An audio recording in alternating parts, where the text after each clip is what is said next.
pessoal, gratidão por estarem aqui. Hoje eu vou ler um livro para vocês. É a continuação daquele livro, O Poder do Agora. Espero que vocês gostem. Você não é a sua mente. O maior obstáculo para a iluminação. Iluminação. O que é isso? Por mais de 30 anos, o mendigo ficou sentado no mesmo lugar, debaixo de uma marquise. Até que um dia, uma conversa com um estranho mudou a sua vida. "Tem um trocadinho aí pra mim, moço?", murmurou, estendendo mecanicamente seu velho pané. Não tem", disse o estranho. "O que tem nesse baú debaixo de você?" "Nada, isso aqui é só uma caixa velha. Já nem sei há quanto tempo sento em cima dela." "Nunca olhou o que tem dentro?", perguntou o estranho. "Não", respondeu. "Para quê? Não tem nada aqui não." "Dá uma olhada aí dentro", insistiu o estranho antes de ir embora. O mendigo resolveu abrir a caixa. Teve que fazer força para levantar a tampa e mal conseguiu acreditar ao ver que o velho caixote estava cheio de ouro. "Eu sou o estranho sem nada para dar. Que está lhe dizendo para olhar para dentro de você? Não de uma caixa, mas sim de você mesmo." "Imagino que você esteja pensando indignado, mas eu não sou um mendigo. Infelizmente, todos que ainda não encontraram a verdadeira riqueza, a radiante alegria do ser e uma paz inabalável, são mendigos."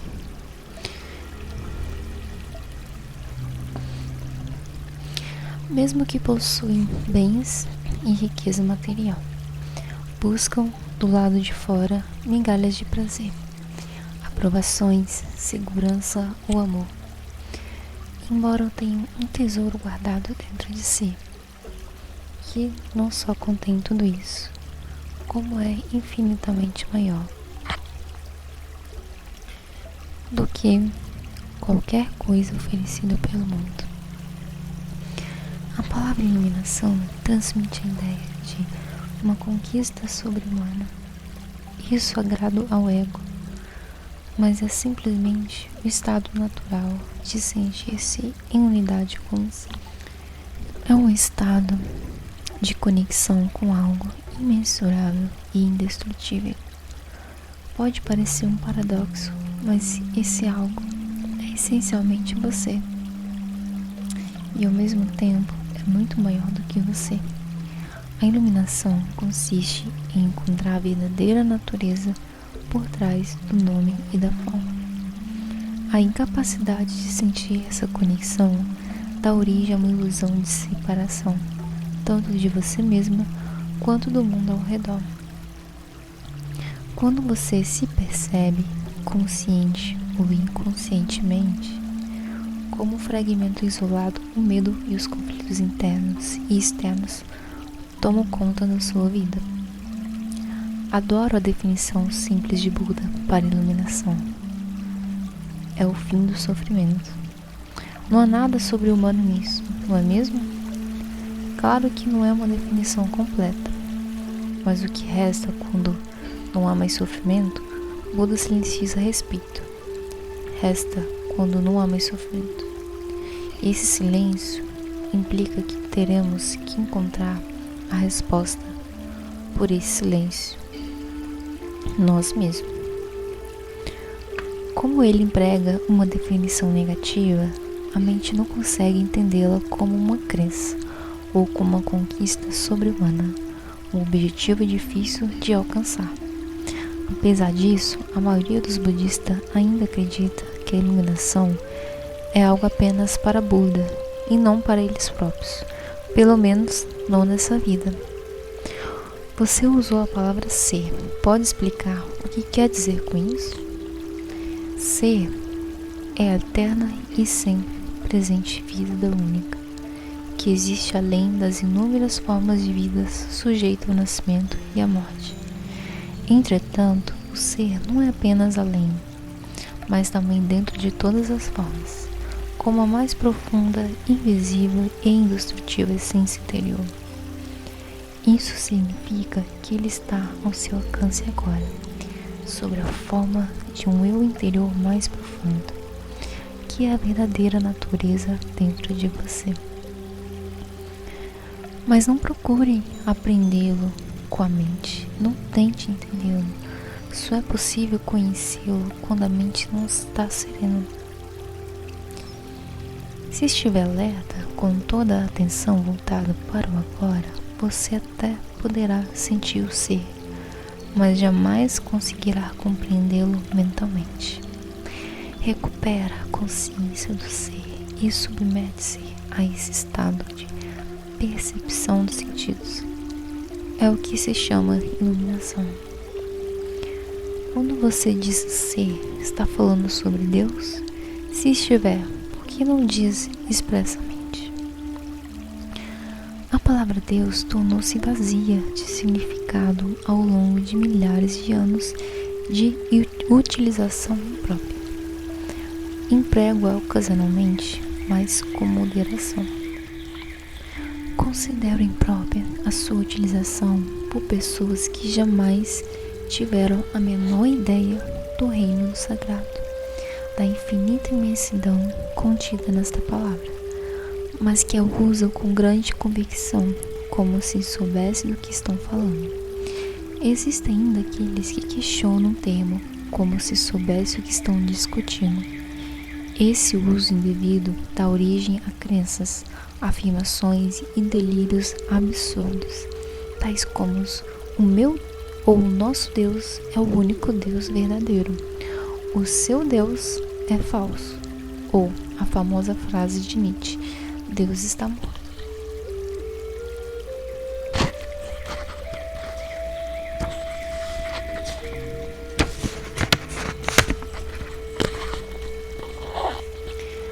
A palavra Deus se tornou um conceito fechado quando a pronunciamos.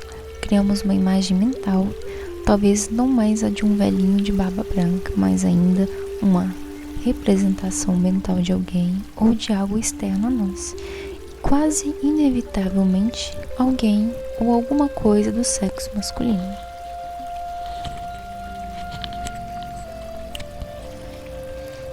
Tanto Deus quanto ser são palavras que não conseguem definir nem explicar a realidade por trás dela. Ser, entretanto, tem a vantagem de sugerir um conceito aberto. Não reduz o invisível finito a uma entidade finita. É impossível formar uma imagem mental a esse respeito. Ninguém pode reivindicar a posse exclusiva do ser. É a sua essência tão acessível como sentir a sua própria presença. A realização do eu sou que antecede o eu sou isso ou eu sou aquilo. Portanto, a distância é muito curta entre a palavra ser e a vivência do ser. Qual o maior obstáculo para vivenciar essa realidade? Identificar-se com a mente, o que faz com que estejamos sempre pensando em alguma coisa, ser incapaz de parar de pensar é uma aflição terrível, mas ninguém percebe por que quase todos nós sofremos disso e então consideramos uma coisa normal. O ruído mental incessante nos impede de se encontrar a área de serenidade interior, que é inseparável do ser. Isso faz com que a mente crie um falso eu interior que projeta uma sombra de medo e sofrimento sobre nós. Examinaremos esses pontos detalhadamente mais adiante. O filósofo Descartes acredita ter alcançado a verdadeira mais fundamental quando proferiu sua conhecida máxima: penso, logo existo. Cometeu, no entanto, um erro básico ao equiparar o pensar ao ser e a identidade ao pensamento. O pensamento compulsivo, ou seja, quase todas as pessoas vivem em um estado de aparente isolamento, em um mundo povoado de conflitos e problemas. um mundo que reflete a fragmentação da mente em uma escala cada vez maior. A iluminação é um estado de plenitude, de estar em unidade e, portanto, em paz. Em unidade, tanto com o universo quanto o seu interior mais profundo, ou seja, o ser. A iluminação é o fim não só do sofrimento e dos conflitos internos e externos permanentes, mas também da aterrorizante escravidão do pensamento. Que maravilha de libertação! Se nos identificarmos com a mente, criamos uma tela opaca de conceitos, rótulos, imagens, palavras, julgamentos e definições que bloqueiam todas as relações verdadeiras. Essa tela se situa entre você e o seu eu interior, entre você e o próximo, entre você e a natureza, entre você e Deus. É essa tela de pensamentos que cria uma ilusão de separação, uma ilusão de que existe você e um outro totalmente à parte. Esquecemos o fato essencial de que, debaixo do nível dessas aparências físicas, formamos uma unidade com tudo aquilo que é. Por que esquecemos? Quero dizer que não sentimos mais essa unidade como uma realidade evidente por si só. Podemos até acreditar que isso seja uma verdade, mas não mais a reconhecemos como verdade. Acreditar pode até trazer conforto. No entanto, a libertação só pode vir através da vivência pessoal. Pensar se torna uma doença. A doença acontece quando as coisas se desequilibram. Por exemplo, não há nada de errado com a divisão e a multiplicação das células no corpo humano. Mas quando esse processo acontece sem levar em conta o organismo como um todo, as células se proliferam e temos a doença.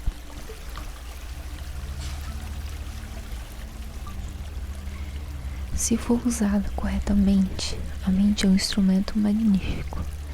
Entretanto, quando a usamos de forma errada, ela se torna destrutiva. Para ser ainda mais preciso, não é você que usa a sua mente de forma errada. Em geral, você simplesmente não usa a mente. É ela que usa você. Essa é a doença. Você acredita que é a sua mente. Eis aí o delírio. O instrumento se apossou de você.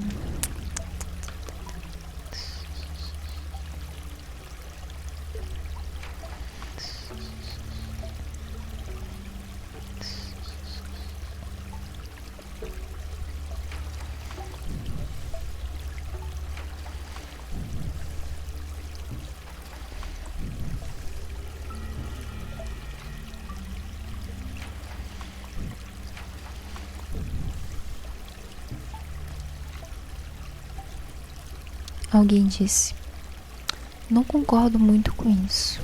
É verdade que penso muito sem um objetivo definido, como a maioria das pessoas, mas ainda posso escolher como usar minha mente para ter e conseguir coisas, e faço isso o tempo todo. Só porque podemos resolver palavras cruzadas ou construir uma bomba atômica, não significa que estejamos usando a mente. Assim como os cães adoram mastigar ossos, a mente adora transformar dificuldades em problemas. É por isso que ela resolve palavras cruzadas e constrói bombas atômicas. Mas essas coisas não interessam a você.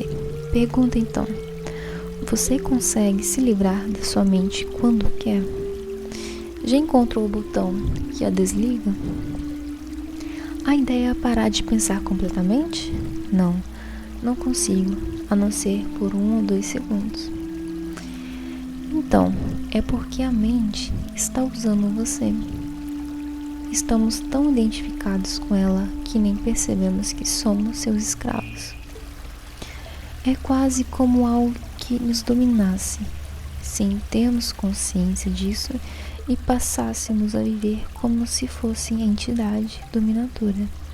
A liberdade começa quando percebemos que não somos a identidade dominadora, o pensador. Saber disso nos permite observar a entidade. No momento em que começamos a observar o pensador, ativamos um nível mais alto de consciência.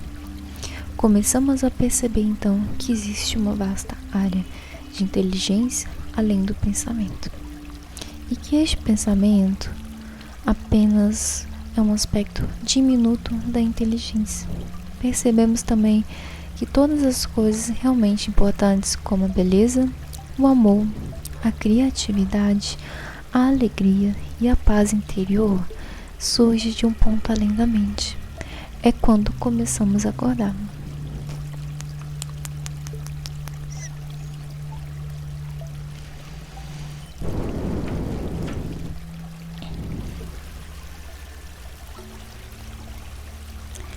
Libertando da sua mente. O que você quer dizer exatamente por observar o pensador? Quando alguém vai ao médico e diz: ouço uma voz dentro da minha cabeça, provavelmente terá caminhado a um psiquiatra. De uma forma ou de outra, praticamente todas as pessoas ouvem uma voz, ou algumas vozes o tempo todo dentro da cabeça. São os processos involuntários do pensar, que acreditamos que não podemos interromper, manifestando-se como monólogos ou diálogos contínuos. Você já deve ter cruzado na rua pessoas, abre aspas, doidas, fecha aspas, falando sem parar, ou resmungando consigo mesmas. Isso não tem nada de diferente do que acontece com você e com outras pessoas, abre aspas, normais, fecha aspas. Exceto que vocês não falam alto. A voz comenta, especula, julga, compara, desculpa, gosta e desgosta, etc. A voz não precisa ser relevante para uma situação do momento, pois ela pode estar vivendo o passado recente ou remoto, ou ensaiando ou imaginando possíveis situações futuras. Nesse último caso, ela imagina sempre as coisas indo mal e com resultados desfavoráveis. É o que se chama de preocupação. Às vezes, essa trilha sonora é acompanhada de imagens ou filmes mentais.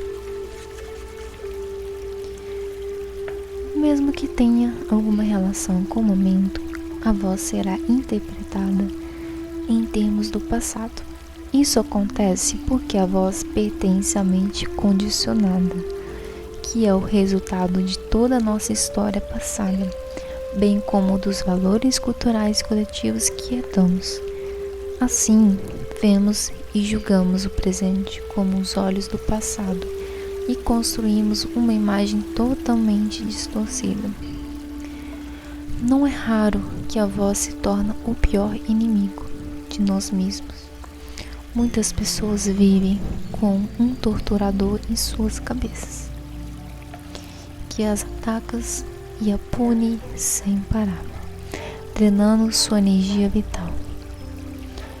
Essa é a causa de muita angústia e infelicidade, assim como de doenças. A boa notícia é que podemos nos libertar de nossas mentes. Essa é a única libertação verdadeira. Eu espero que todos vocês tenham gostado. Eu irei fazer mais vídeos. Se eu só fazer um comentário que eu irei fazer mais. Muito obrigada. Gratidão a todos vocês.